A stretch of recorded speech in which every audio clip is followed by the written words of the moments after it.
Hello and welcome to the CSL. Oh, well, that didn't work, did it? What'd you done break? I'm not actually sure. Oh, well, hello everybody, and hello Zombie Grub. Feels like it's been forever I since know we what the problem cast. is. I know what the problem is. There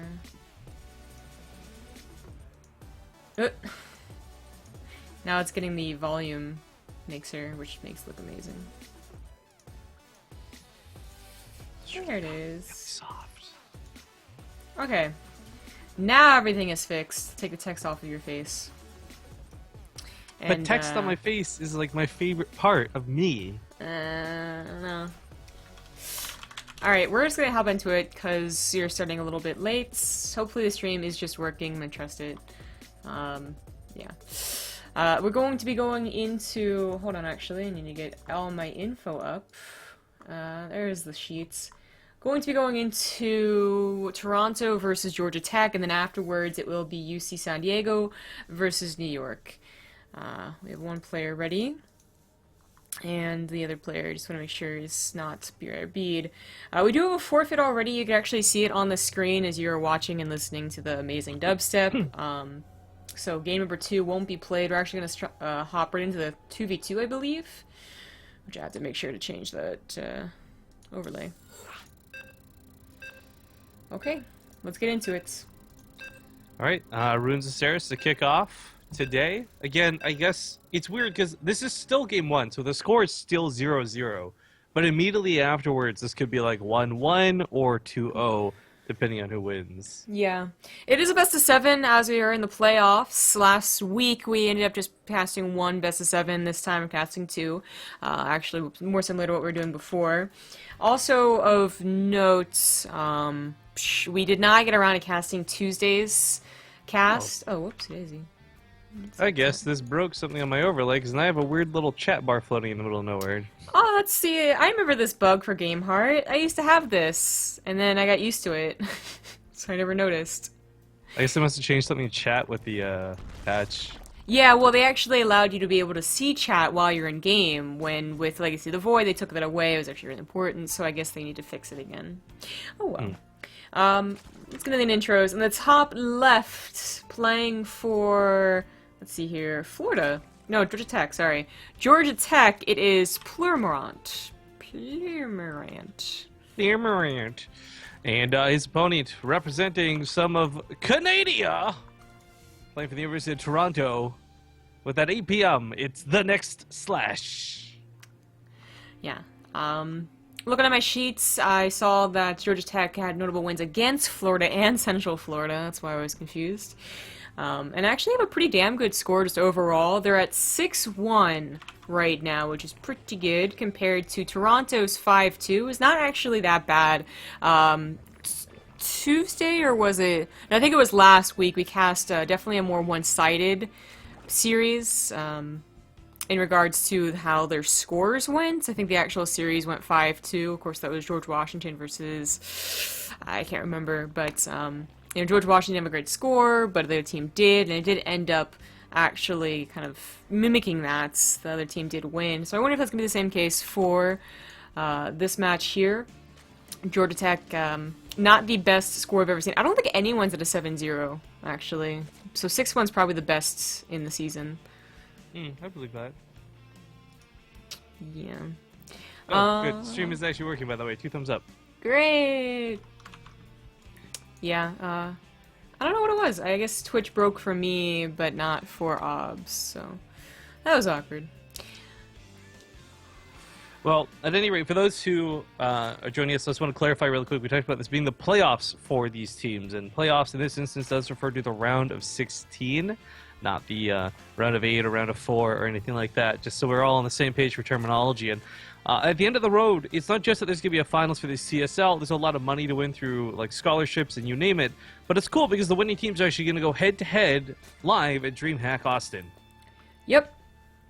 I mean, that's it's always pretty cool to be live on stage. We're not quite sure what that stage will look like, but certainly the scholarship money is, I think, what everyone else is looking for, as they're all poor college students.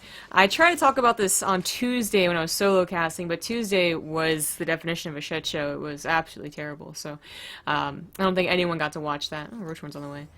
Um, but yeah, the appearance at the live GMAG Austin is always cool. It was nice. I know that some of these teams are already advanced to the round of 8 bracket, of course, last week's, but also there were 1 or 2 buys, basically. I'm not sure where they are. If you want to look up the bracket yourself, you can go to cstarleague.com and check it out. But the ZVZ is starting to get ramped up a little bit. We do have our Blueser going for this Roach Warren, which is pretty notable. I don't know if it's going to be for an attack, however. I mean, Ruins of Saras is a pretty big map. It is from the old ladder map pool. I'm not sure if they're willing to change it for next week, or hell, even into the finals. I just don't know what their plans are. Okay, and sorry, the reason I was a little bit silent here, going to update. There's a new version of GameHeart already out. Ollie already updated the UI, so between games we'll just have to swap that out. I'll link it to you on Skype, so you have it. Alright. Boom. No more mysterious floating chat box. And there's an even up-to-date 2v2 one as well. Amazing. Well, this was definitely a surprise. Looks like the next Slash was not prepared for the Ling attack, so loses 6 drones right off the bat and is forced to make a lot of units that maybe were on the docket. But again, as I was saying, like, maybe these roaches were for an attack, maybe they weren't. Ruins of Saras being a big map, I really don't think a early roach push is going to be that effective. But if your opponent is going to be going for a Spire, well then maybe you can actually hit them before they're ready. But they should have a lot of time to get Spine Crawlers up for defense and get to those mutas. And once the mutas are out, the next Slash will not have a very fun time. Yeah, we've seen all too often, it really doesn't matter what league of the game you're at, like the Mutalists can really break things if they get the opportunity. The fact that we've got the Red Zerg in the lead going into mutas certainly sets up that opportunity. Yeah. Yeah. I mean, up by 16 drones. We went into this, you guys saw the portraits, you know, Plumerand is already Masters, I believe, and the next Slash didn't have any ranking whatsoever, so I don't know if he's out of practice, maybe he was shown on spring break and didn't really care about getting on the new ladder, or what that deal was. Names also don't sound familiar. Last time we got to cast, we saw a lot of familiar names from teams that we noted in the regular season, but to be honest, I actually can't remember, even with such an odd name as Plumerant, these players here. It is a best of 7 though, so we do have a couple of players that legitimately just were not played in the regular season. Yeah, we've actually discussed that quite a bit too, because it's not even just about players being played versus not being played, it's about just fielding the team sometimes. You see some names that you've never seen before, just because they needed that 5th guy on the roster. But the next Slash right now heading across the map with a huge attack. Now his army supply isn't so bad. Well, he may be down in workers. If this attack works, he might just be able to pull it off. This hits right before mutas are ready to go. But the Baneling's going to zone this out. He's losing the initial Ling fight. And frankly, I don't think he's going to get the damage in that he needs to before those mutas spawn. And they are spawning right now. The mutas have to be spawning as you're basically like killing the Spine Crawlers. There's no Spine Crawlers here, but basically, then the point is, these roaches aren't already in the natural. There aren't that many roaches. Lings are going to be a little bit difficult to clean up, but the Baneling hits have been really good for Plumerant so far. Well, actually, the next Slash has been running into them, unfortunately for him. And it looks like this will be game for Georgia Tech to get that 1-0 lead. And unfortunately, though, they were the ones that had the forfeit. So no matter what, like, the next Slash, I guess, his team can just bank on that forfeit. Oh, for so getting one point on the board.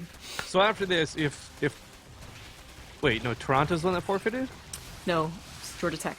Oh, excuse me. Okay, so...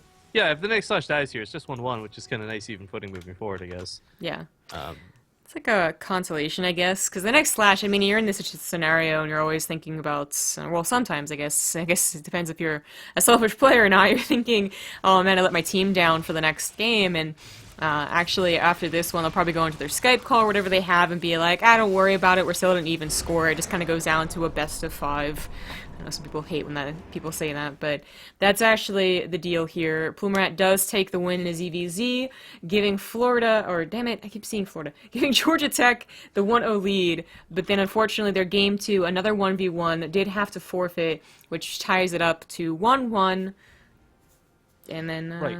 That's, I think, the last forfeit.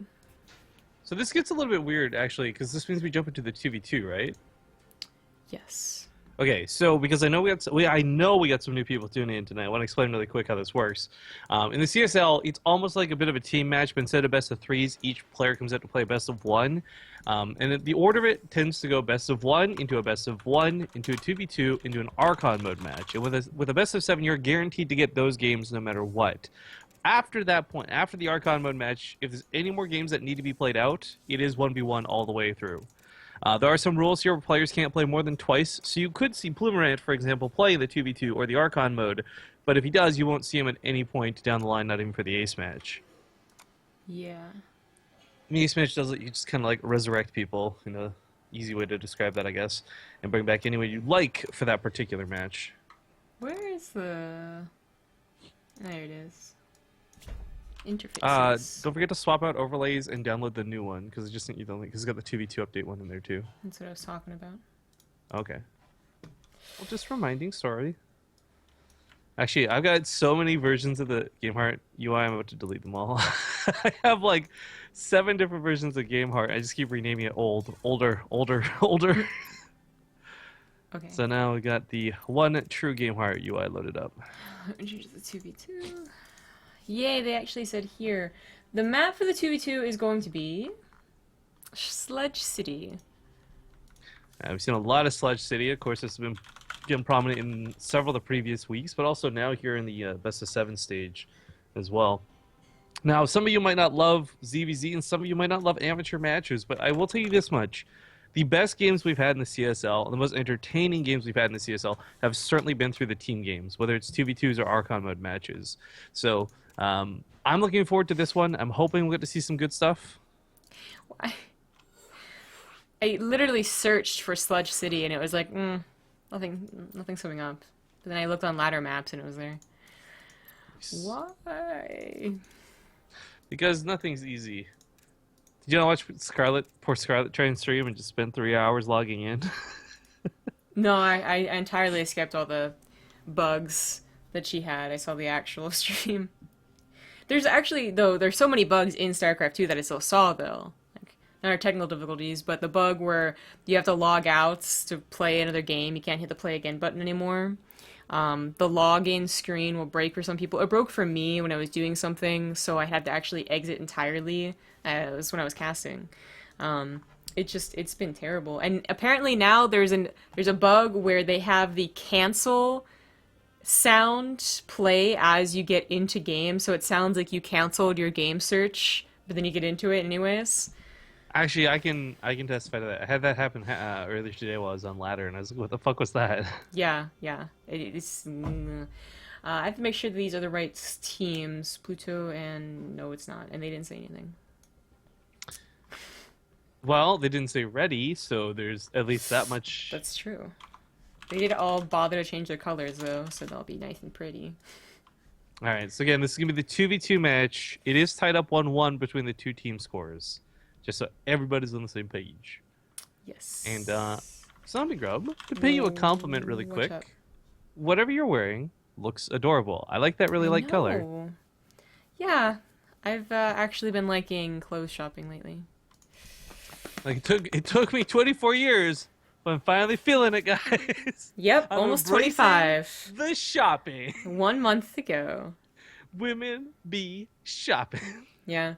Yeah, I like it. It's pretty wrinkled right now, but I don't really care.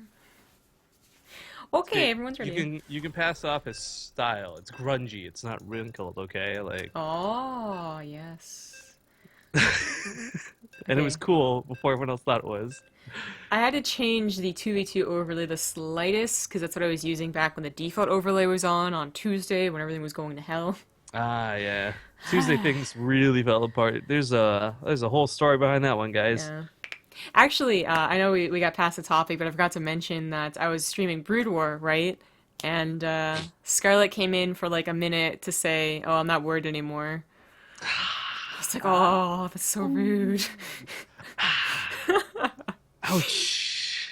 Look, alright, it was because I was having trouble dealing with a zealot, but Brood Warriors are all around stupid. I could not play any better with how stupid they were. Sure, it's okay. No one here's judging. We all believe you. Whatever, man. Whenever someone's like, whenever someone's like, oh wow, this person's so bad, Ooh. either they actually play Yo. or they don't play at all and need to play. What? Control-Shift-O looks amazing now. Oh, it like comes down like that. But also, why does it give me the replay thing? Yeah, or let's not wait a the minute. This isn't a replay? replay. Yeah, I'm gonna click it. Like I can't fast forward. Okay, well, regardless of that, kinda wanna this click is actually it, kind of swanky. Like, smoothly comes up and goes down. That's neat. I'm referee. What happens when I click it? Nothing. It probably just increase the game speed if anything or lower Oh, it. Jesus. Okay, enough science. It's time to kick off these intros.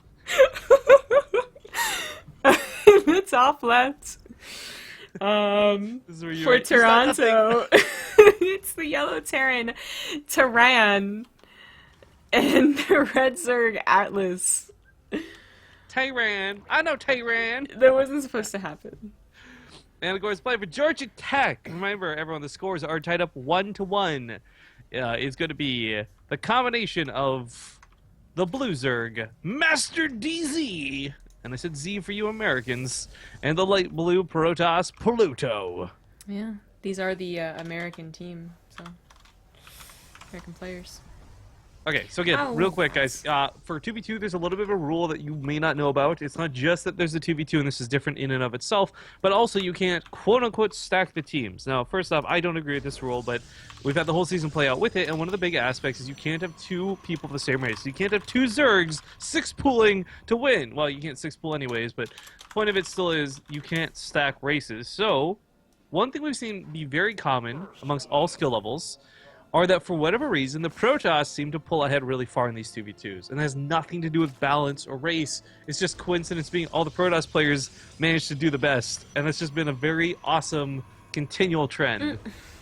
Well, I mean that's a trend on the back of another one, which is basically the Zergs are here. I don't think we've ever seen a non-Zerg 2v2. Oh, look at this. I didn't realize they were actually gearing up for like this big attack. Right, yeah, so that's what I was getting into, is that the Zergs are basically here to either protect their player, their partner, from an attack, or to do an attack so their partner is able to get a little bit farther ahead.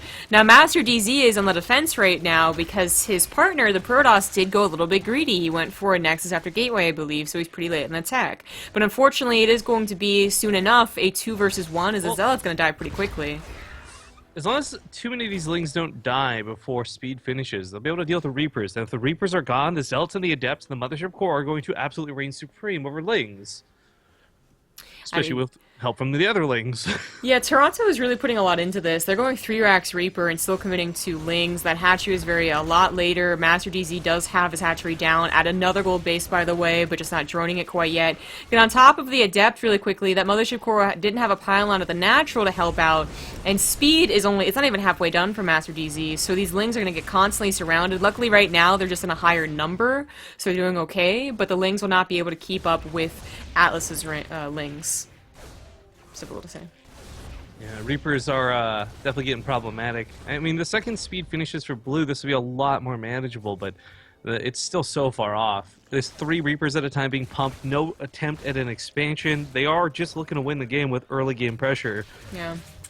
Well, who can blame them? Early game pressure is pretty good with 2v2, and they're certainly using an abusive combination for the 2 races that they chose. Oh, whoa. Why are the Reapers just chilling, man? Taking those losses. It might have been because they actually could not jump down. Like, there actually literally wasn't any space. The gas guys are there? I'm not sure. No, they could. Like, half of them went down, half of them stayed up. Oh, I thought he was on purpose leaving one at a time up there. And they meant to, like, pull them down when they got weak, you know, like that micro we usually see, but I guess I missaw. The blue Zerg is almost dead here, even though speed is finally finished. Oh, no, actually, wait, they just pulled the drones to the Natural, so actually they're doing much better, in fact. They should have just done that in the first place. Speed's finished up finally, and there's some Adepts starting to ball out of this. I mean, if there's only 1 or 2 at a time, they're actually going to get kited down and killed by the Lings, much less the Reapers. Almost gets a surround on the Reapers, would have been so sick. Spinecar comes in to try and help. Queen does go down. Blue's still holding on for dear life, and yellow and red might be getting a little bit too cocky at this point, thinking like, oh, they don't have a natural base, they don't have golds, they're not mining, because they've left the Protoss alone throughout most of this.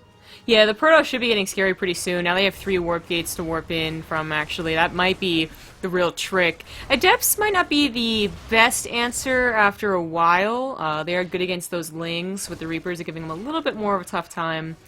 But it looks like they're pretty close to actually handling this, and because of that early Nexus, Protoss should be getting ahead.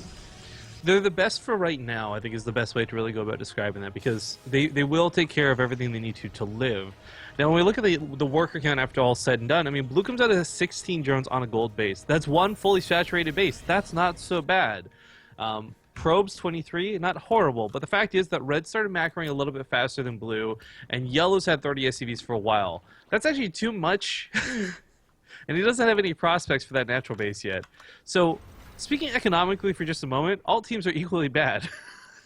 Well, yeah. I mean, the thing is that everyone has a gold base except for Terran, the Terran. But he does have the most SCVs to spread around, and should be okay at this SCV count, actually. The main base is not exactly starting to mine out, but it is getting kind of low.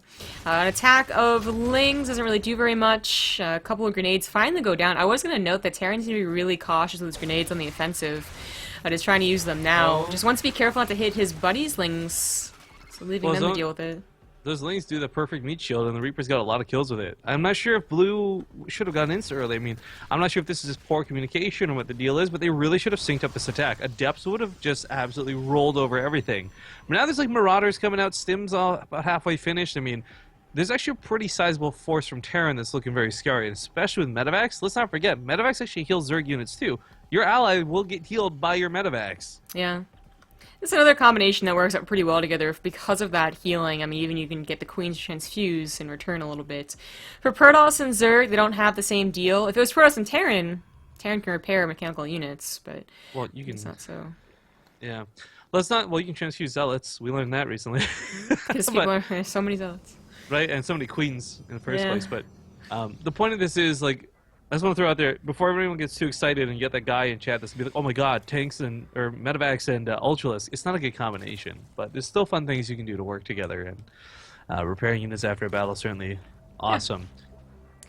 We have tried a mono battle. I've actually played, like, literal mono battles where you choose your unit before you go in and you randomize it. And I got Medivacs and someone else got Mutas.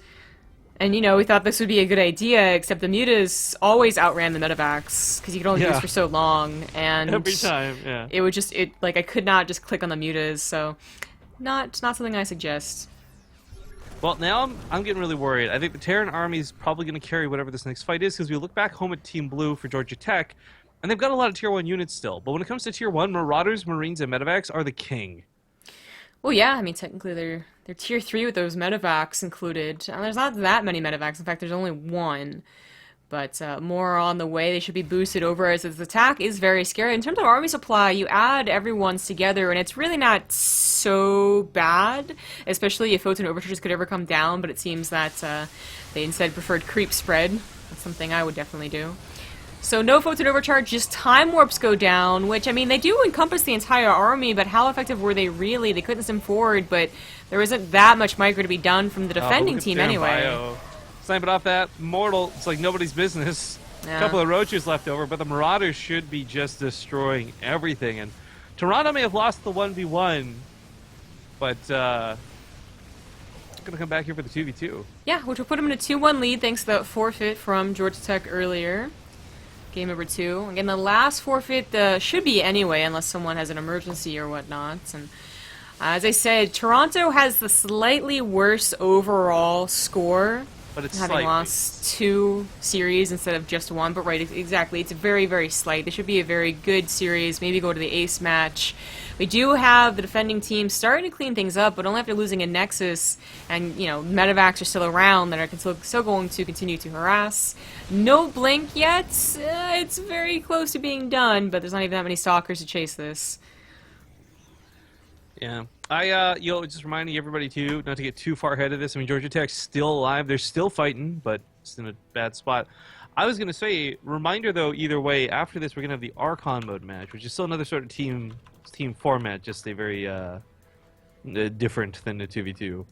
Regardless, though, I must say, the Roach count is staggering to look at, but the Ravager count looks worse.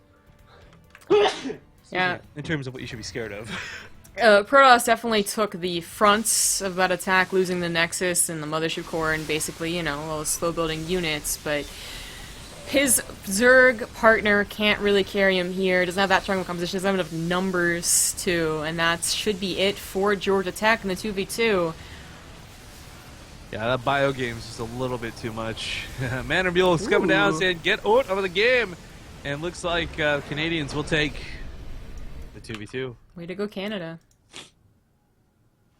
Did you see that Reddit video today, by the way, of the, like, American dorm or whatever? They, like, come out and sing the American National Anthem in, like, this crazy huge building full of acoustics. It sounds like it's something out of a Gothic church. I have not. It was actually the coolest thing, and it made me, like, super love the American Anthem for that, like, one moment. It's alright. So bright. That Pledge of Allegiance, though. So good we say it every day. Yeah, I don't know nothing about that. Alright, so now we're going to the Archon mode match. Well, Zombie Group sets it up. Again, explain to everybody that each of these teams is playing a best of 7 overall, but constantly swapping people out. And while you might see best of 3s or best of 5s in other team leagues and whatnot, this is the same idea, but with best of 1s for each. So again, Series 1 of the day went to Georgia Tech. Then they had to take a forfeit immediately afterwards, so score was tied up 1-1. The 2v2 just now gave Toronto a 2-1 lead, and as we go into the Archon mode match, if Toronto wins, they'll be up 3-1. Or maybe Georgia Tech ties it up 2-2. Either way, it is the best of 7 overall, and looks like we'll just have to wait a moment because some folks are in the bathroom. Yeah, I guess so.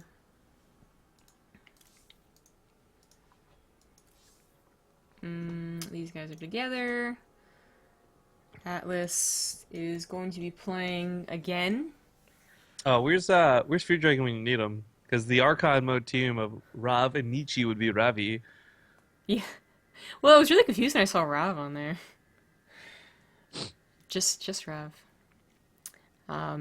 Yeah, Atlas just played in the Archon, or in the 2v2, now playing in the Archon. That's gonna be it for him. If it does go to the Ace match, he will not be viable anymore as the chosen one. Eligible? Sure. I mean, both are correct, aren't they? I guess. The way you said it really doesn't sound intuitive to the situation. I'm being needlessly picky, of course. I'm just. He's not viable. All right. Oh, look at that crest. Yeah, all the old maps are very annoying, not because they're old and whatnot, but because they're no longer in the default list of ladder maps. Just another headache when building the lobby. Yay.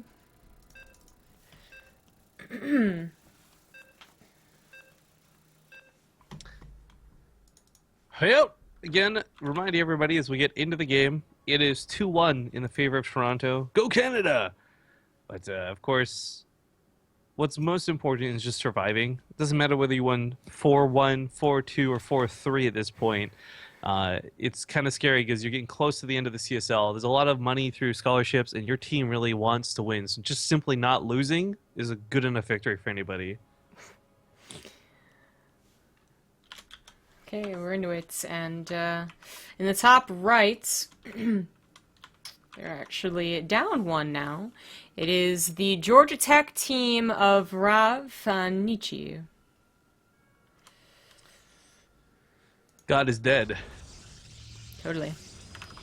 Top left, it's going to be the Archon Protoss combination of Atlas and the next Slash. So I think someone was mentioning in chat earlier, by the way, the next Slash is apparently Masters League, at least. So that's with Zerg. I don't know how he does with Protoss. Yeah, that's one of the problems that we do see is that so when it comes to Archon mode, I don't think we've rarely seen people who do defaults as like both Terran and then both play Terran. One person has had to give up their main race, which is a little odd. Well, so my argument with this would be, if you do play this in the way that you and I play this, right, where one person does macro, one person focuses on micro, I feel like that aspect of not playing the race normally is fine, because you play against the race so often, you know what the gimmicks and the tricks are. So if you've played against Protoss, you'll know how to use Zealots. You'll know how sentries interact with other units, right? Now, are you going to be an expert? Absolutely not. But I'm just saying, it's not so like, oh my god, I've now entered foreign territory and I don't know what the game is anymore. I mean, that's true, but and it also depends on what skill level you're already at. I mean, if you're bronze, you don't know hotkeys for Terran, it's not going to help if you change to Protoss, or hinder you if you change to Protoss. But Well, I think it would. I mean, if you're playing Zerg, for example, and you don't know hotkeys, you just hit F2, you're good to go. yeah, okay, they can't do that for their race in Bronze League. But I don't know, man. Like first trying out Protoss, like back when I first started randoming years ago. I mean, God forbid if I could ever play someone on good force field. I mean, obviously they're being chosen because they can play their partner's race, but it certainly will be the person who is default Protoss or default Terran who's calling the shots, which usually puts them in the macro seat, but that's not necessarily always the case. And it's just interesting that they can't find two of the same race to play together, or that they don't want to. I'm not sure. There's obviously some league differences, so they might prefer someone who's in Masters but is Protoss over a Platinum second Terran.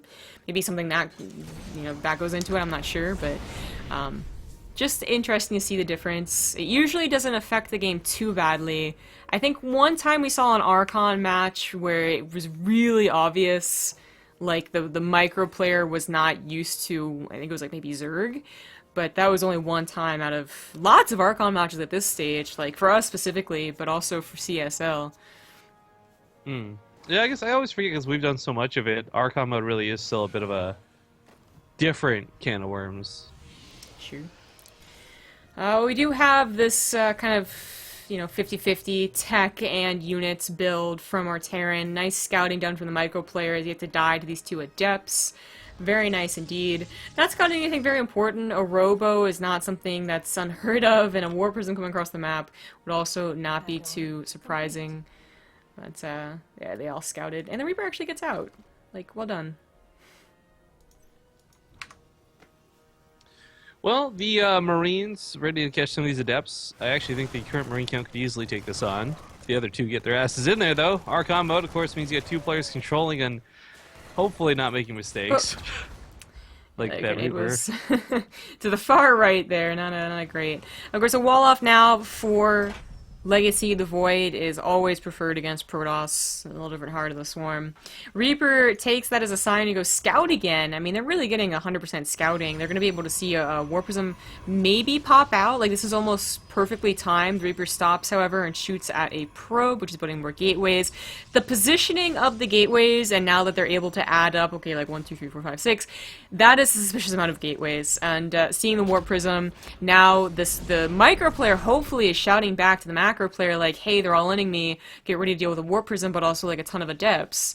And the macro player should be the one starting to build, well, appropriate defenses, first of all, as well as continue macroing, but like a bunker somewhere, placing the Wood Mines in a good position. I mean, it's horizontal spawn, you could just guess, maybe put a Wood Mine up to the top left of your base, but they're actually going to be going for the Wood Mine drop nonetheless, knowing that an attack could be on its way. And they're going to cross paths too. Hello? There's not much point to the War Prism coming back. Yeah, I was going to say. But that's, there's the boosts. There's really not that much pylon coverage in the mineral line if they put it in an appropriate location, but they do go for the natural instead, unfortunately right in between two pylons, so that did not help very much. Pretty bad Widow Mine drop, and that Widow Mine could have really helped. Okay, mass cancel. That happens. Yeah, unfortunate. Happens to the best of us. Because it was like 70% done.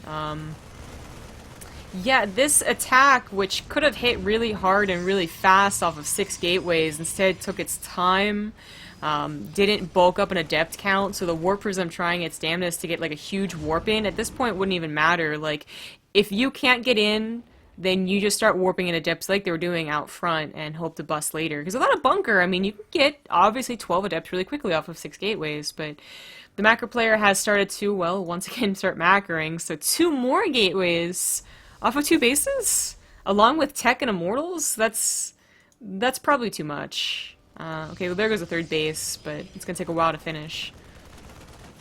Ah, Immortal. Marines just want to get on top of it, but diving through an overcharge definitely not going to be worth it, so backs away. Probably the best bet for the time being.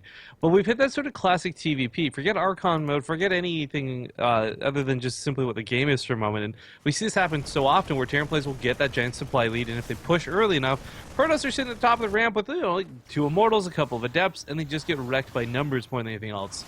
Adepts do try to unload in the main, but that reinforcement wave already here, ready to catch it. These are not going to get a lot done. In fact, they're probably not even going to get that transfer off. At the very least, the War Prism lives to continue trying to harass. Well, this be bugging out, but that was not very effective harassment, and they lost the 3rd base. I think there was a cancel, but I was not sure. The medevac lives and continues to harass. There's the reaction we're looking for. Just go to the next pylon. Reminder too on we went for we saw Resonating Glaives made. It's the +1 I'm a lot more interested in. They're gonna be able to 2-shot the SCVs now. This is actually kind of a bigger deal than the attack speed increase. The Immortals, of course, could have taken on the tanks, backing away, trying not to fight in that tank line. It's not a bad idea, but there's no immediate reinforcements. So for Protoss, this is actually a really risky engagement. This is all of their army, after all. Yeah. And now the micro player is like, oh right, I can pick up tanks, so that should be it for the Protoss army. Pick up the tanks, continue forward, like keep chasing as well as all the units go down here. The Immortal should die as well, and well, Blue Protoss, I mean, they started all off with a very dedicated attack with 6 gateways. It failed, didn't work, tried to expand, that failed too. The follow-up all in, like once again losing most of their army, still no 3rd base, also didn't work. They're still trying to tech. I mean, you know, Adept, Immortal, Archon is a pretty beefy composition, but Terran have their 3rd base up. They now have these tanks to solidify any position. If they get up against this ledge, it's going to be very hard to break, even with such a tanky composition for the Protoss. Yeah, the one thing to note, though, is the medevacs are pretty much out of juice. We've seen this happen a lot, actually, usually much, much later in the game, but that bio looks great until you realize, oh, there's actually no healing going on. So that one Archon hit, that potential storm, it actually does so much devastating damage. I actually really like the Liberators that are on deck because, frankly, what's currently on the front lines is not kill-worthy, I feel, especially down in upgrades like this. Yeah, I didn't notice how far down in upgrades it was. They, like, +1 at the very least should have been finished and maybe going on to armor, but rather late. Those Adepts are really clumping up, however, so taking great shots from the tanks. This is a very nice position on Laralac Crest. The reinforcements should be rallied in fact, here. As, Protoss is going to try and break it. Doesn't have the best starts. They kind of slowly run into it. The tanks need to be lifted, however. 2 of them go down, 2 of them are saved. Good. Yeah, there you go. Pick up those 2 units as well. Run! Yeah!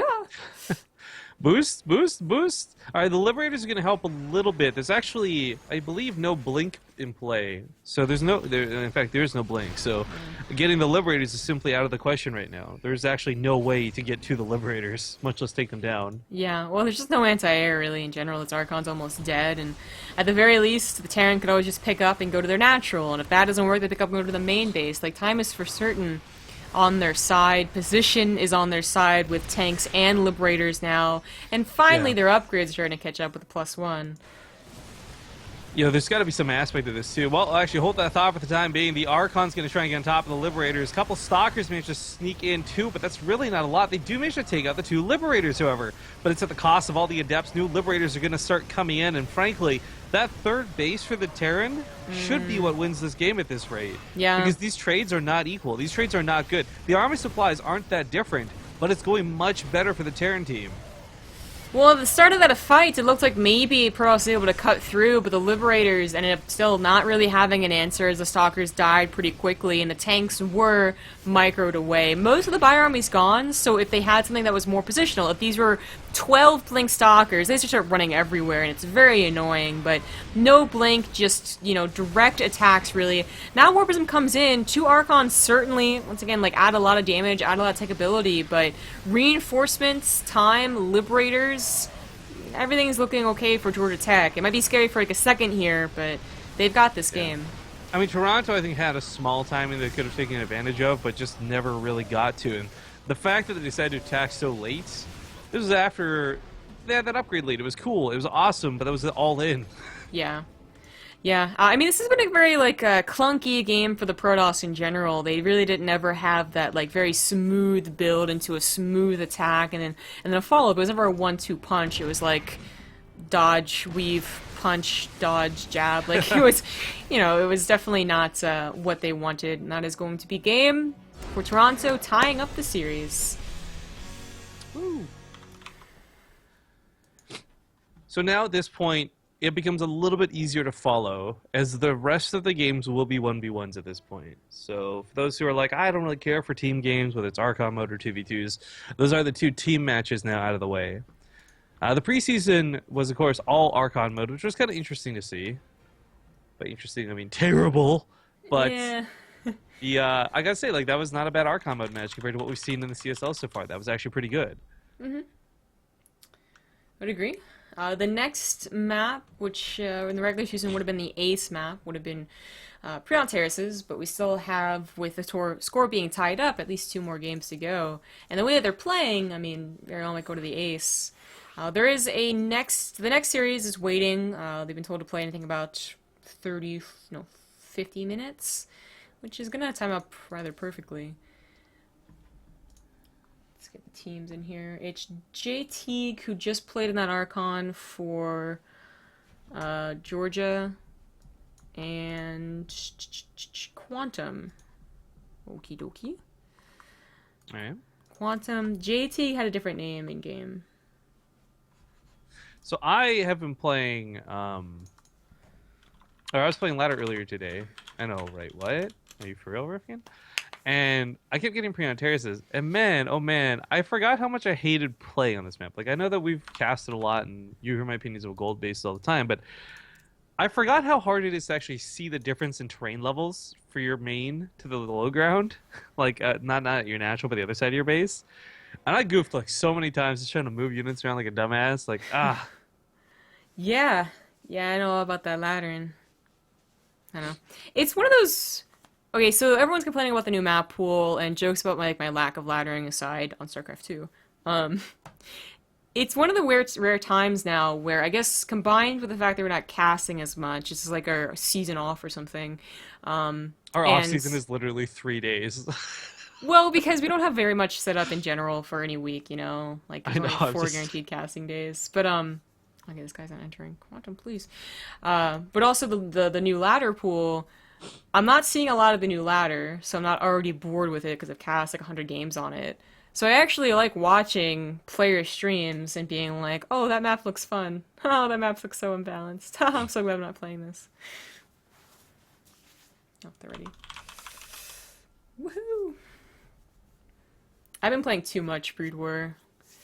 I definitely feel like it's affecting my StarCraft 2 performance. Well, congratulations on being old. Gosh. You're one to talk.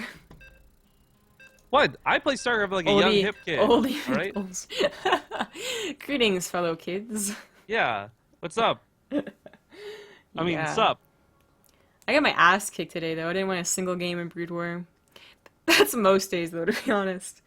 I'm probably something like, let's see here, 40 wins, 250 losses. Like, that sounds about right. Like, the whole Korean Brood War. That sounds like me on ladder, dude. Oh, jeez. But I think the difference is you probably try to win. I'm busy doing 3-port banshees and shit, which I tried to do on this map. I was like, man, if Healer could do this when the map was like this before, I'll try and do it with the map like this now. I thought it was gonna be an easy win versus Zerg. Nope. 6 banshees take forever to kill a Roach. Yeah, I don't know. It just like in StarCraft 2, you play a couple of games, you lose most of them at first, but then the matchmaking system starts kicking in, or you just start realizing what you're doing. For Brood War, there is no flipping match making service. Like you hope that they're actually 1,000 points D, but usually they're not. It's a new account, and they're just, you know, it's 2,000, 3,000 points or whatever. Or they're just actually 1,200 points, but they've been playing the game for years, and you're just like, I'm screwed. I'm dead. This isn't happening. Goodbye. Goodbye, world. That's what happens to me. Well, with that being said, let's hop into the intros. It is, of course, tied up now 2-2. And spawning the top left side, representing Georgia Tech, it's Nietzsche. In the bottom right, as the purple Zerg, it is Quantum for Toronto. Alright, so TVZ, actually on this map, I think the matchup's a lot of fun in this one because both races get really great benefit from having those gold bases saturated up ASAP. I think we're seeing a lot of problems where Protoss are kind of forced either all in or feel the burn of another player's all in. There's not a lot of sort of even matchups when it comes to gold bases here. But for TVZ, really like the way this sets up. So we'll see if Quantum and Nietzsche are able to play each other on the same level or not. I'm very confused about Nietzsche's opener, not because it's like a weird factory opener or anything like that, but puts the supply depot on the bottom ramp, which is fine, but then puts the barracks on the top. Ah, yeah. I don't know, it's just, if you put the barracks here, then this would have been a wall off already, and we've seen plenty of people do that, and it's just, it was odd. Actually, every single time I played on it today, I just did that for the wall off so you could fast expand with no worries whatsoever. Yeah, that's why you do it. And, actually... yeah, your Marines also come out a little bit quicker to the Overlord. Didn't expect them to kill this one. Yeah, well, I mean, that's the thing in general. Forget the Marines. Where's the Reaper? That's what every, I think, Zerg player expects to see, whether it's 1 or 2. So to get Marines out early like this is not like, oh my god, mind games, but it is unexpected. And killing an Overlord this early is, well, it's costly, frankly.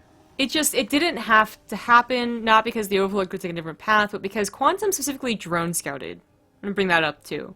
Yeah. You don't ever really want to drone scout against a Terran unless it's a very cheesy map, and Preon Terraces has led itself to a lot of cheese. There's the 2 racks where you do build on the low ground, even a 4 racks you build on the low ground, and there's like the 3 racks Reaper and all that, so not terribly surprised to see it here, but if you are gonna scout, like, you see the lack of gases, then maybe be more careful with your Overlords, but all said and done, 100 minerals, that supply block for like 30 seconds, it's certainly obnoxious and it hits when you can't really just say like, oh well, but it is like, it's not game ending, and the game continues. Quantum takes a 3rd base, getting the, another gold of course, going for Roaches it looks like, and Roaches are probably the most preferred unit on this map.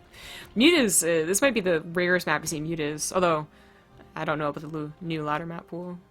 Well, a big part of why Roaches end up working so well is they are so mineral heavy compared to, you know, like Lings are not exactly mineral heavy. You'll actually end up having more minerals than you will larva. Roaches is going to have that just perfect amount. If you're going to make Ravagers, it's expensive. If you're going to make just Roaches, it's expensive, but on minerals. So having your 3 bases saturated so quickly gets them out faster, and you're hoping that that timing is what catches the Terran off guard, not the actual Roach itself. We did have Nietzsche almost, I mean, everything considered, the supply depot on the low ground and like the 3 racks coming up right now. I would have anticipated this starting off with a Reaper rush, but we know that it is not. It just was the build that he chose to throw down on the low ground, but then go to the high ground, get that really big burst of bio production, and then hold off on your tech, which, you know, most of the time you're trying to get to like Hellions, for instance, which are no longer a necessity in Legacy of the Void. But now the starport's on the way. Stim, +1. No 3rd base. We'll see shortly. But then Nietzsche throws down 2 more barracks or 3rd base. It should be happening right now, in fact, as you see those minerals around that point. Once he gets around to it. He does what he likes. Does what he wants. Whatever. I do what I want. Yeah. I mean, obviously some of it's going to go into... Oh, there is the 3rd base. The natural. Okay, so not a build that's going to be particularly, like, you know, surprising for the Zerg. This is surprising, losing an Overlord, a Speed Overlord to a single Marine. There you go, run away, buddy. And, of course, with the Roaches available, they're going to be decent enough versus low counts of Marines, but as the game goes on, Terran starts to kind of skyrocket forward with tech, with bio and medevacs, with drops also, for sure. And Quantum, having done absolutely no pressure so far, I mean, I'm not worried quite yet, but I do wonder if this layer is just going to be for Roach speed, or is he going to try and go into maybe Aspire, like change things up. He did get Medblock boost, but he is going for +1/+1 with the missile. I mean, the double drop is not going to be met with a lot, as the Roaches are out of position to the main base. Very small amount of units. It looks very awkward seeing 4 Marine Stim going down the middle. Okay, the Overlord and the Zanaga did see the double drop coming in. Yep, sad to go for it. Not a terrible choice. Just retaining those units. I mean, the nice thing about Terran, especially on gold-based maps, is you really can play a little bit more deathball-y than necessarily have to go crazy kamikaze pult drop style. Yeah. Might have had an opportunity there to take down a few roaches. They were a little bit sectioned off, but does just pick up after clearing a couple of creep tumors.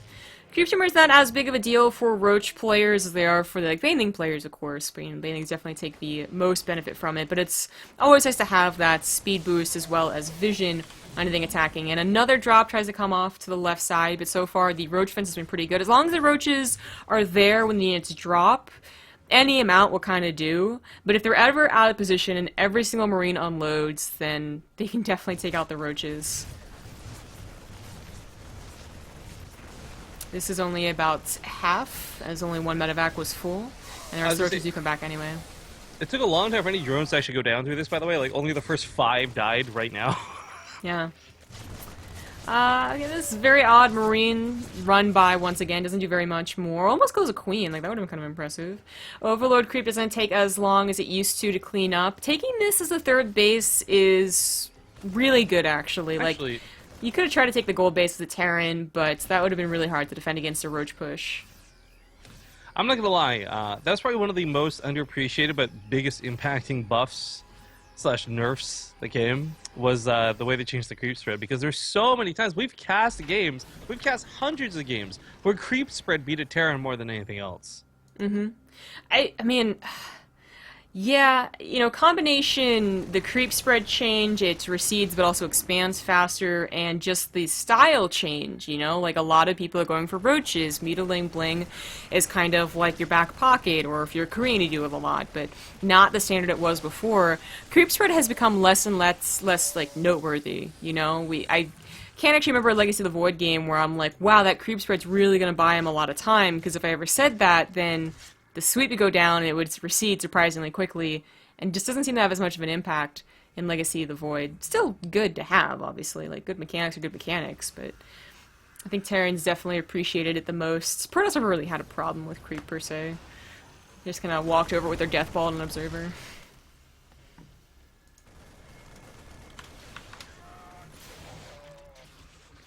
Well, that roach count's getting kind of out of hand, but the Terran army supply is not exactly lacking, as we see some tanks get some beautiful shots off right before the fight even begins. This does not feel like a very well-timed push.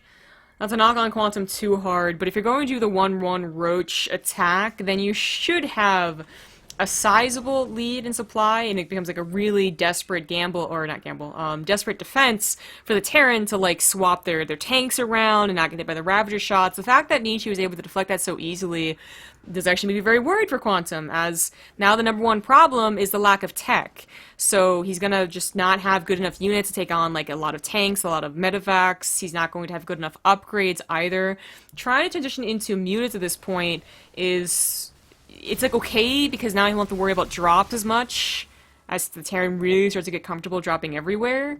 But it's also like, you know, the meters aren't really ever going to do that much. I mean, there's only 5 of them right now, and it's like, what about your main army? Eventually Nietzsche is going to get maxed out. In fact, he already almost is, and he's going to push into you, and the meters aren't going to help that much.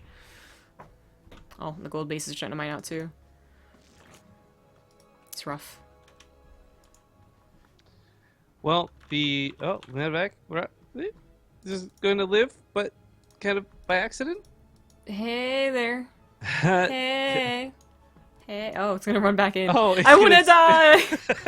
I didn't want to live anyway. Oh really no. disappointing. No, my no. God, Oh, are you real? Live? Oh. No, okay. That was the most disappointing and exciting all at the same time moment for me of this game. But we really have hit late game, and this is where some questions need to be raised. We look at the composition right now. It's still heavily into roaches for Zerg. I feel like if we're going to get this stage of any game, if there's going to be upgrades for Terran 2-2 now finished, what chance do you have to beat them with just roach tech? I mean, there's a couple Ravagers sprinkled in, sure, but I mean, again, this bio army should, with 76 Marines, just run train over this army. Yeah. Mutas feel very useless, especially now that the Liberators are out. A couple of Corruptors, they're not really that element we're talking about, because they're mostly defensive. Like, these are a reaction to the Liberators most of the time, but that ground army is still the main threat, even without the tanks, too. The medevac count could definitely be higher, but that was, you know, it's what happens when you swap over to Liberators.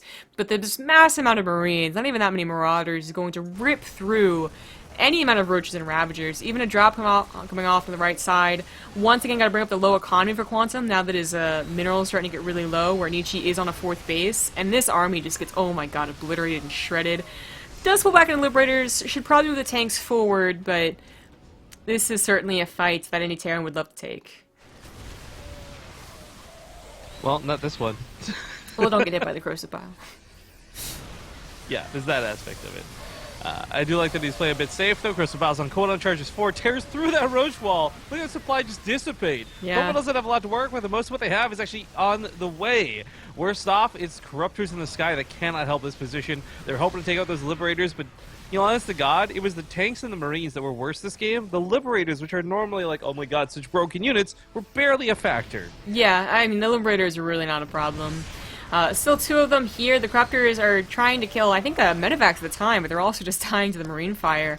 And Nietzsche could just stim in to win, as long as he dodges the corrosive bile shots, which can be done either by running away or running into the army.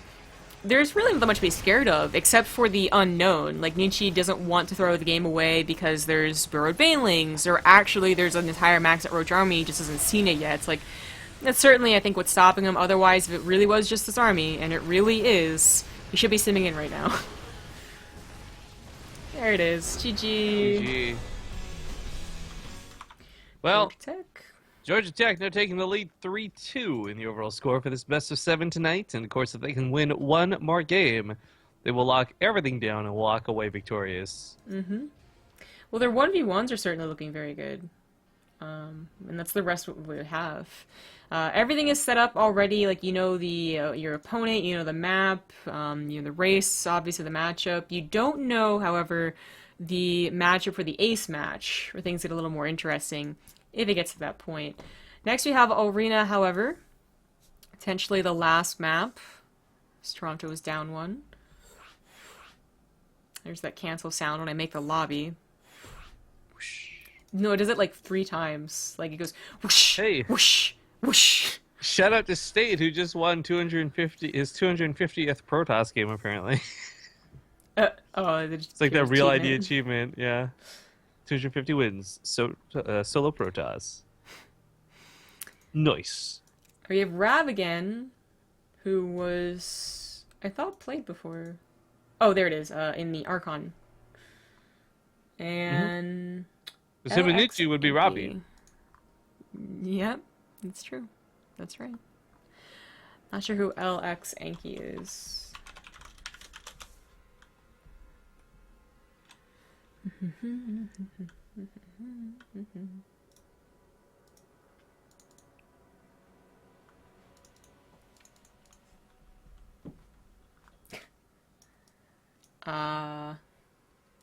Well, you know, the awkward silence as no one responds when I ask. Yeah, they may be watching the stream. This is a bit of a problem when there's a stream delay. This actually happens quite frequently in everything we cast. In the meantime, I'm eating the rest of my muffin for dinner, so I'm contributing to that awkward silence. Amazing. But I've been getting so full at dinner time. I only ate half this hamburger, and then I played Brood War and I forgot about it. It's like the first time I've forgotten about food. I'm like Fear Dragon now.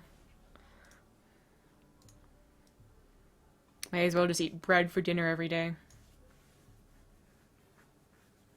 Hello, kitten. Oh, he doesn't care. Apparently, the Toronto man is coming. Huh, gross. I didn't need to know that. That's gross. It does sound like a headline, though. It's like Florida Man. Have you seen those, like, action poses they've got? Florida Man! My bad.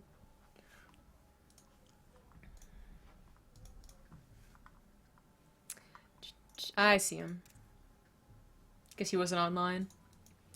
It's going to be Masters versus Diamond, but against a new season. I mean, Rav could have not been playing this account and then only just placed or something like that, so we'll see what it looks like. It's on a very odd map, Arena, and it is going to be a TVP.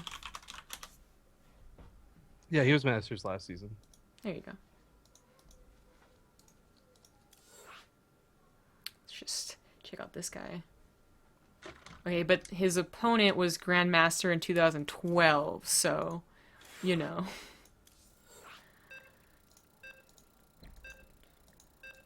2012 and he's Protoss adds up. Oh, oh. Probably get off the back of all those PVTs, because I don't think he's been winning those PVZs. That would have been Preload and Fester. Yeah. He was just really good at the 2-base Immortal All-In. He was just, no, he was really good at Blink Stalkers. Hello? No, Blade Stalkers weren't that popular in 2012. Silly. That was still, like, Mortal... It's either Immortal Sentry All-In, or die trying, or trying at a Vortex. And that's why, despite PVZ having a 50-50 win record, was just a terrible matchup in the back in the day. Like, it was just so... Oh my god. It was just so bad, you guys. Okay, anyway. Gotta get the score correct. It is currently... Nope, that's the wrong one. 3-2 in favor of this guy in the bottom left playing for Georgia Tech. It's Rav. Yeah, I want to make this very clear, guys. If Rob wins this game, it's all over. But if his opponent here in the top left can tie it up, what an amazing portrait! Who is this handsome man? It is going to be Alexanki, or LX Anki. Anki? We'll call him Anki, because it sounds cute. Who is that portrait? A very professional businessman, can't you tell? It may also be the president of China. No, really? That's what he looks like? I don't believe you. It's literally the president of China. Like, you could Google this. I'm not trolling you. Oh, okay. I still, like, I'm not gonna believe you until I Google it. Will you please tab out right now and just Google president of China? No, please. I'm not casting until you do this. No, I'm just gonna wait for chat to confirm or deny. You know what I can do? I can put on my fucking iPad. I'm put on my webcam. Can you see my webcam? No, I'm just not gonna trust that. Are you kidding me? President This just all feels very suspicious. It feels like it's been set up. Oh wait, president of Cuba? What the fuck? Look at this. I misspelled things terribly. It gave me the president of Cuba as the chat result. Well, he is not very handsome. No, he's not. But president of China. Oh, he's scared of something, I guess. Fancy on the high ground. I even misspelled China, and it still gave me that. Thank you recognize that face, zombie grub? You know, No, shut up. You know, you can find me that exact picture when you Google it. That'll really convince me. Anyway.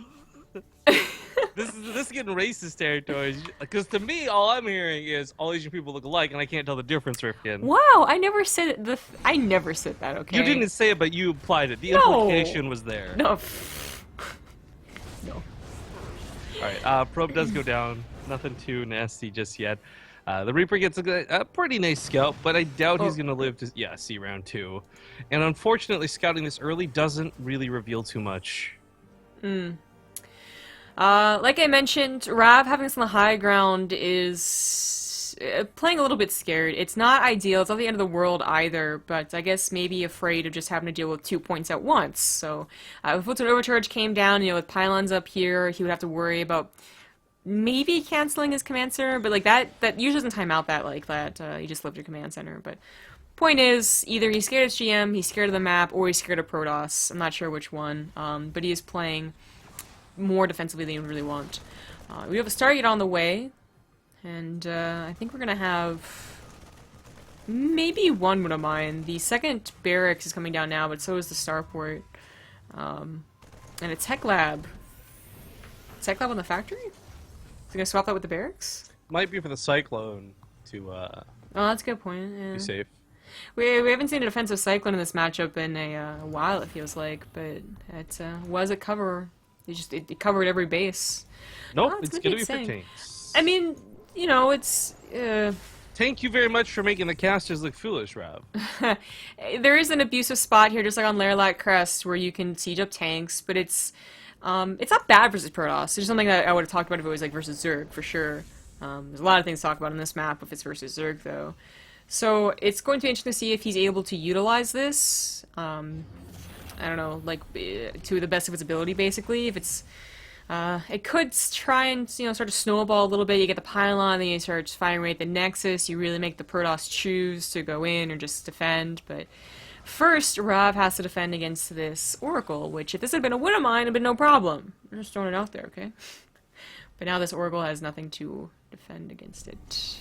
Oh no. Pretty instant pool, though. Some credit. There's only 3 SCVs going down. 4, maybe 5, maybe 5. No, no, doesn't go for it. 5. There you go. Just tap in. Forever young! Okay. Scott Sterling! Okay. Okay, never mind. You're very boring to cast. I'm telling you, we need to learn to cast like those guys. We would be the best. They were pretty funny. They were.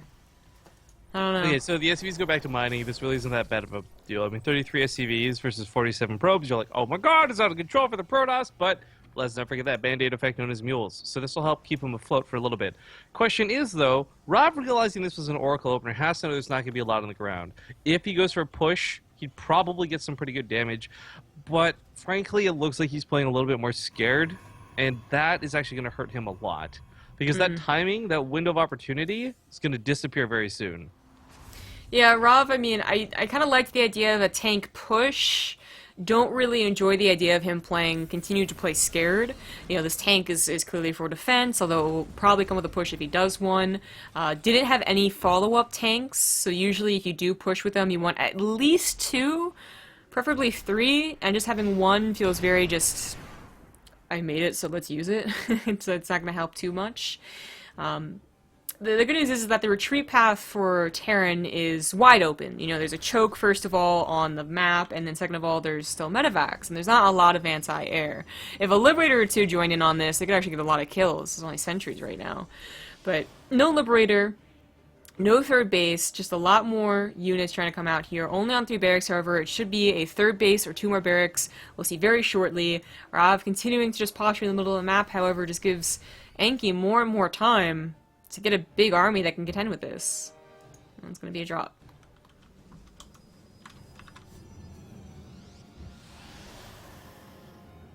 Well, a little bit awkward as the Warp Prism and the Medevac say hello once again today. Yeah, yeah. The overcharge.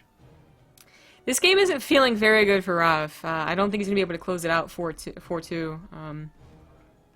It's still not over, but the fact that now the Protoss... Oh, this has stopped. The Protoss is on a third base.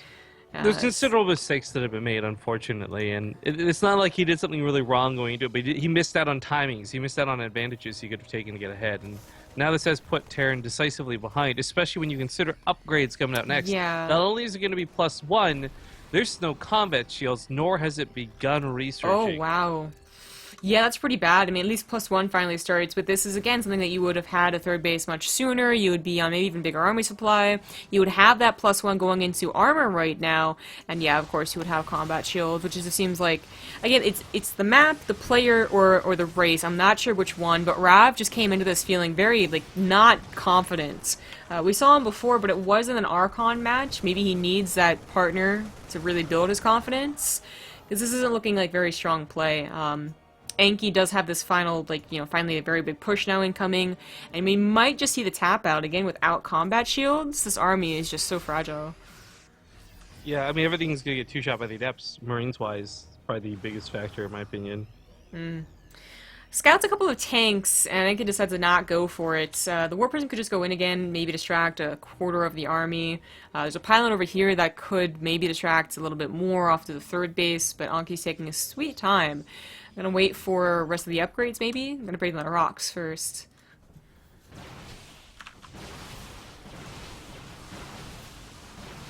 Well, the rocks will make sure that he's got a better angle of attack. No concerns about tanks shooting him and shelling away through that choke. Oh, this ended in the wrong part of the map. Okay, that was awkward. Okay, now he can pincer. Oh no, there's Blink. Blink takes out the medevacs, some important medevacs, mind you. Every medevac counts, only down at 4 now. Tanks are in decent position, another one pops out. Combat Shields is finally on the way, but now he knows, he doesn't have it, is probably feeling it in his gut like, oh god, oh no, oh Jesus. The blink forward here on top of the tanks is got one of them. Really not a bad fight, everything considered for Rav, and he will actually be able to push this back with an SCV pool. But is that enough? Did Anki just really make a mistake pushing into a solidified position? I don't know. I mean, he's still going to have upgrades for him on the back end of this. Combat Shields, it's still not done. So, like, any Adepts that back at home should be able to hold the counter push. SCVs getting pulled is never a good sign, and it's not like Protoss dipped so heavily in army supply. I mean, again, these Adepts are probably going to hold.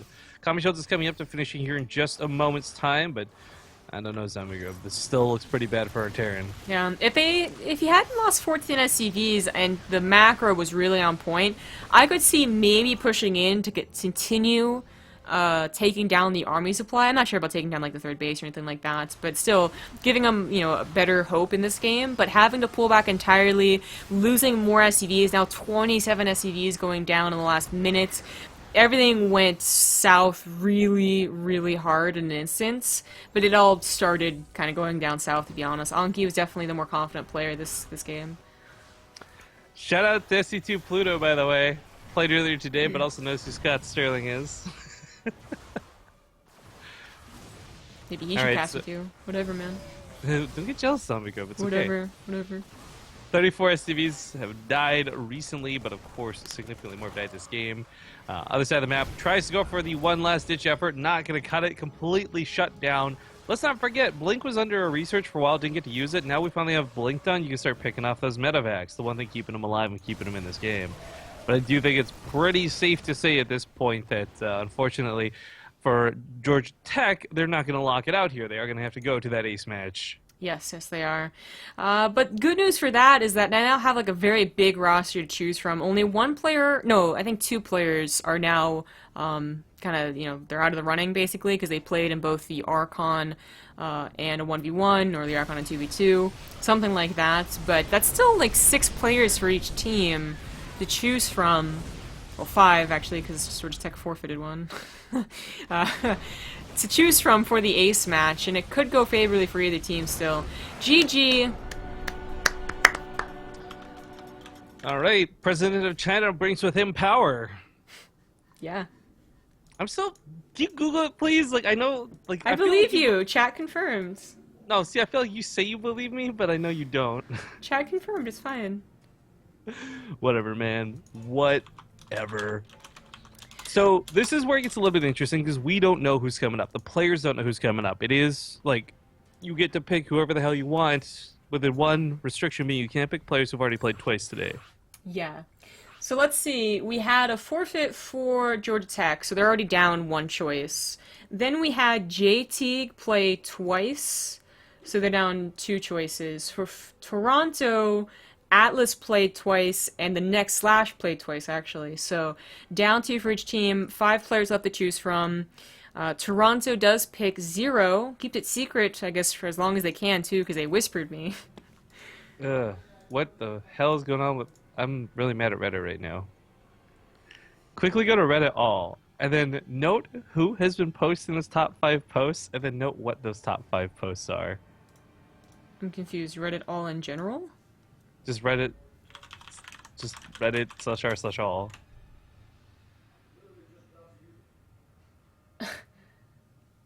Yeah.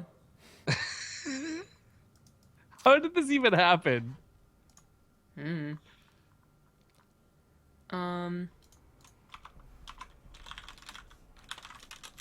Well, he whispered me who the player was, but I don't see him.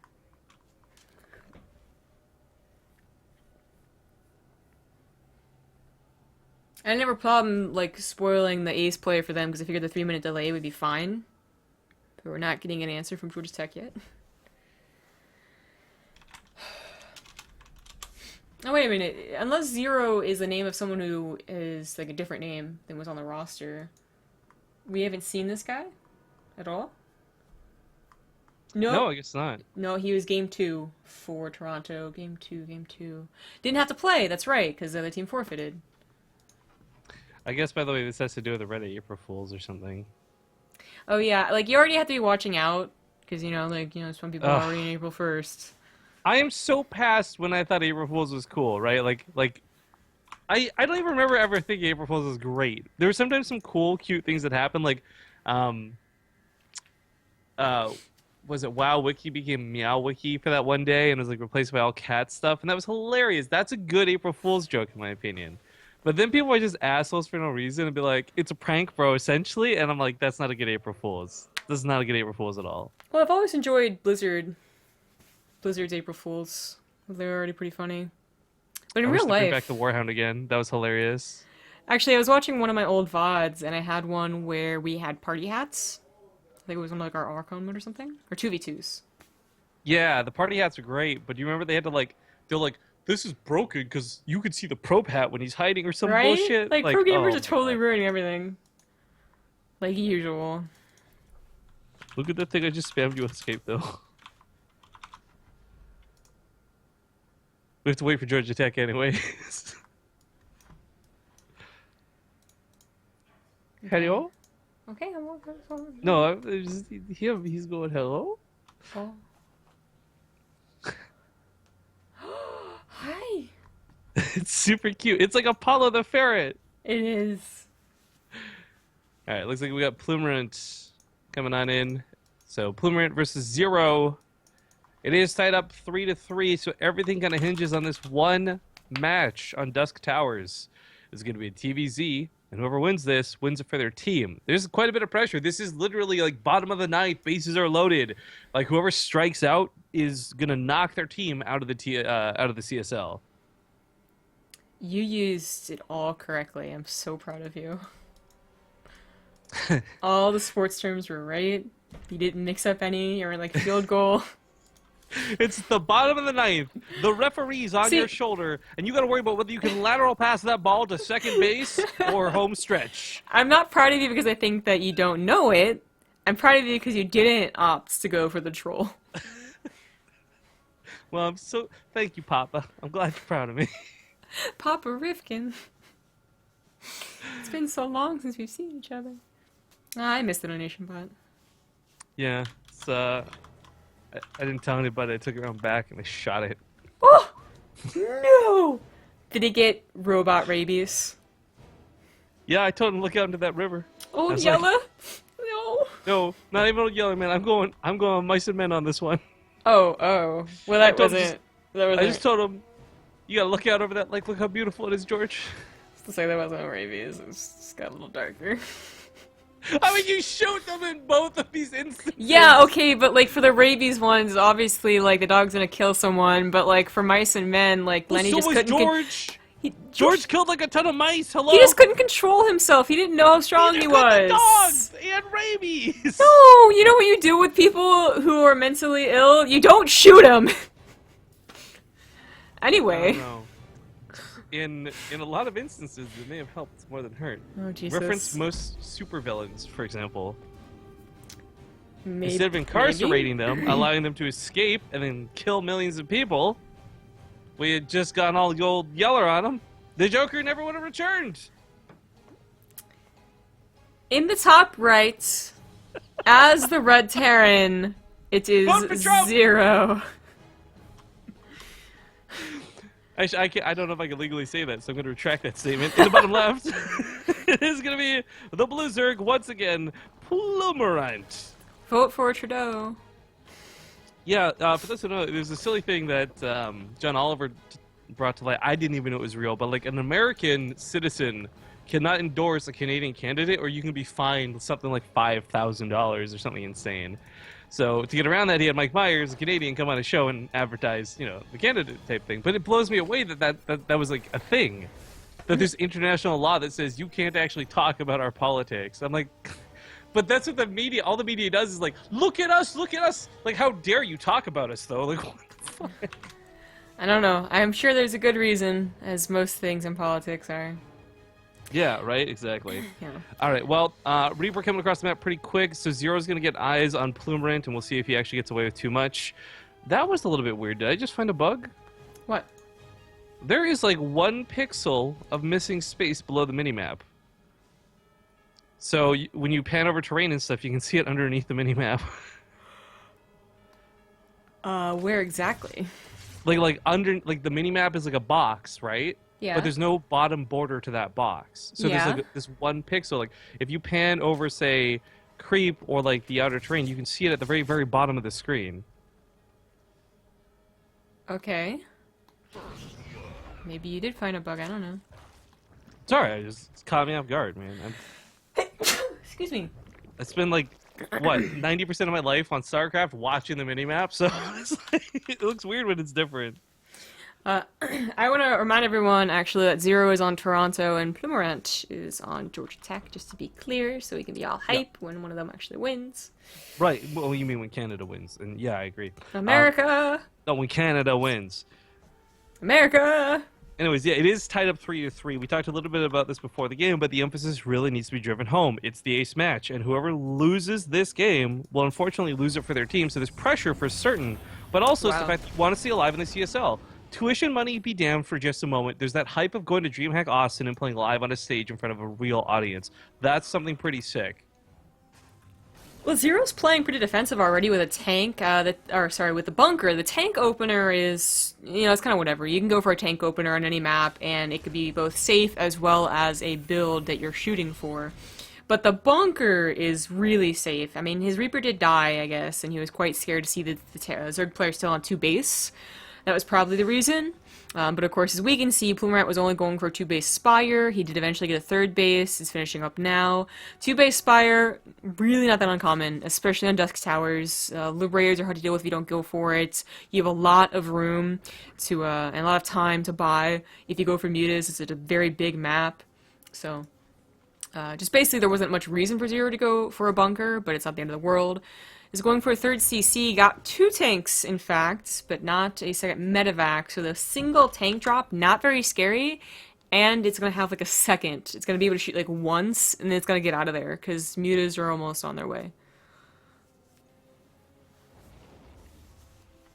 Well, the tank, it's got a bit of a cap on damage, and I don't mean this because the mutas are on the way, but one tank really can't accomplish that much. In fact, medevacs, Queens picking off the medevac alone will be able to shut this down. Not to mention there's already Lane sitting underneath this waiting to catch it the second it lands. So, I mean, the Mutalisk equation removed for just a moment, this doesn't look too promising in the first place. It doesn't. A single tank drop never does. So it's a little bit questionable. At least it can get scouting.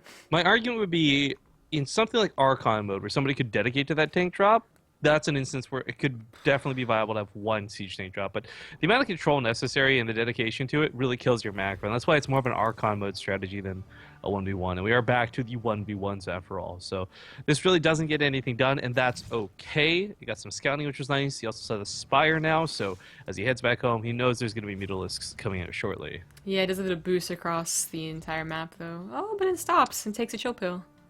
I wonder if, actually... Why do you take a chill pill? Blizzard's got that proposed change to Thor's. I wonder if that'll hit before the CSL Finals or not. Probably. I mean, the CSL Finals is still a month and a week away. Yeah, that'll be kind of interesting to see. Alright, so dropped the tank to save the medevac. That's the best trade you're going to get. Didn't really have to lose it in general, though. Like, it just stopped, which is the main problem. That's why the mutas were able to find it very easily and chase it down. The 3rd base is on the way. Losing a tank is sucky because you are trying to get to a nice tank count. As on 4 tanks now, I think it's official that Zero is going to be going for a tank style. Already got a couple missile turrets set up. Not going to be that big of a deal to deal with the mutas. Important to note that Plumorant is going to stay on mutas.